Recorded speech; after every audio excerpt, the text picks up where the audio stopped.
All right, Shalom. I want to give all praises, honor, and glory to Yahweh, by Hashem, YAHAWAHSHI'S, by Hashem, Rakakadash. Double honors to the apostles of GMS, and sincere Shalom to the brothers out here pushing this truth and sincerity. And what I have here is a article about tornado flips cars, downs trees after touching down in South Florida. Now, I was specifically going into this because I've been seeing actually articles left and right about all these natural disasters that's been happening pretty much all over this place really. Like that was one in Illinois. um I forgot the rest of them, but I've been seeing quite a bit of them as of lately, and we're seeing more prophecies as things unfold. This is probably going to be a short video, but we're seeing more prophecies unfold, certain things happening, especially with the society, what's going down, how things are getting worse as they go along, right? So I could read you the article a little bit. It says a burst of severe weather brought thunderstorms, hail as large as golf balls, and at least one confirmed tornado to parts of Florida on Saturday. It says twisted touchdown in Palm Beach Gardens, so on and so forth. Now it says although fire officials said no injuries were reported, is in Palm Beach Gardens as a result of tornado, they did assist the hospital transport in other areas.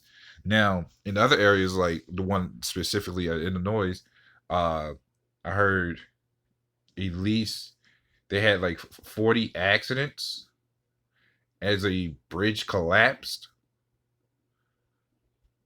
and that's the most recent one I've seen. It says basically that a bridge collapsed and like 40 cars was crashing into each other left and right, a whole bunch of injuries and shit.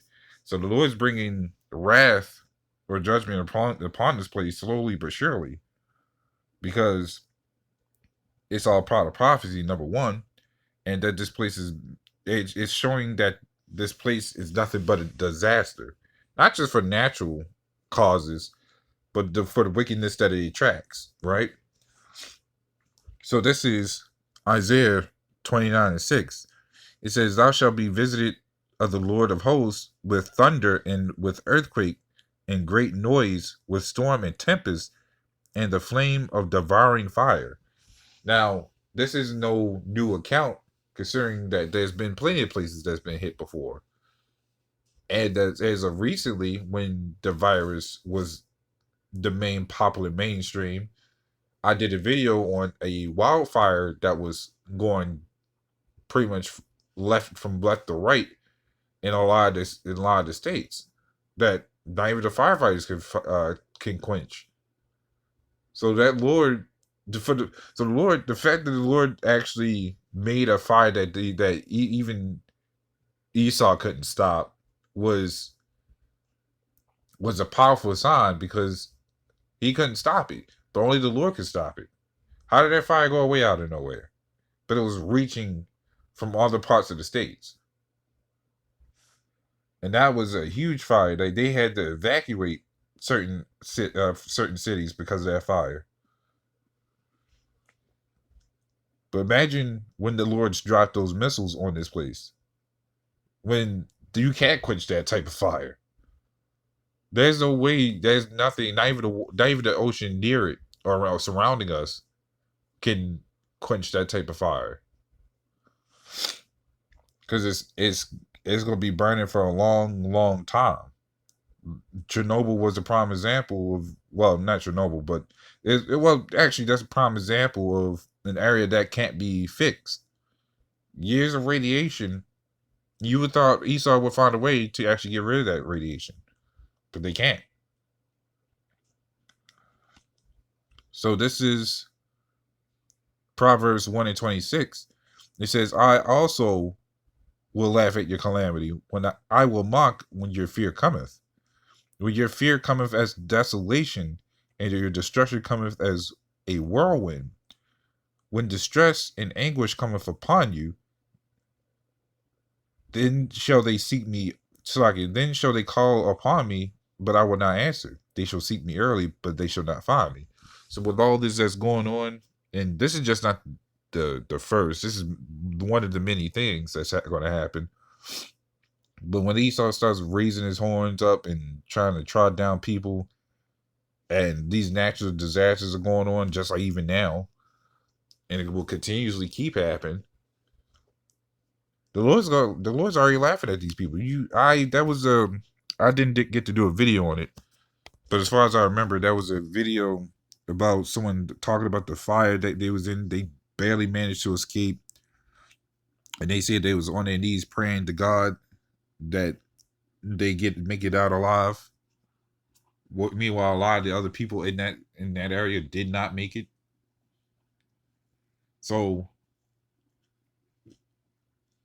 the fact that these people are quick to call on God when something wrong happens says a lot. But on their average everyday lives, they ain't doing that. They are out doing partying, doing all this other stuff, worried about bills and all this other stuff, which is, of course, worried about bills is important, but you got to put the Lord first. But these people ain't going to do it. At least not our people. We ain't worried about Edomites. Or these other heathens. They ain't part of it. But just the everyday average life of Israel,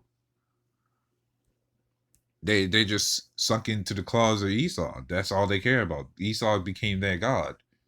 That's when they say, "Oh God," they think of the first one. The first thing that pops up is Cedra. Oh Jesus, Cedra.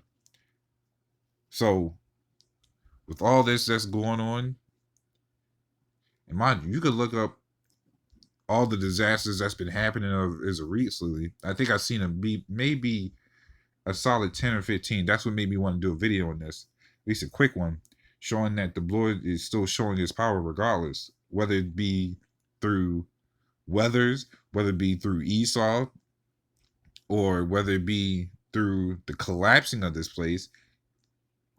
Because there's many signs the Lord shows, even through words on the posters. Because a lot of these words do mean something. As the average citizen does not understand. Even your slave name has a meaning for who you serve it under. So that's pretty much all I wanted to go into that. So Lord one, this is a little edifying. Like I said, this is supposed to be a short video, just go into it. But Lord one, this is edifying. With that, shalom.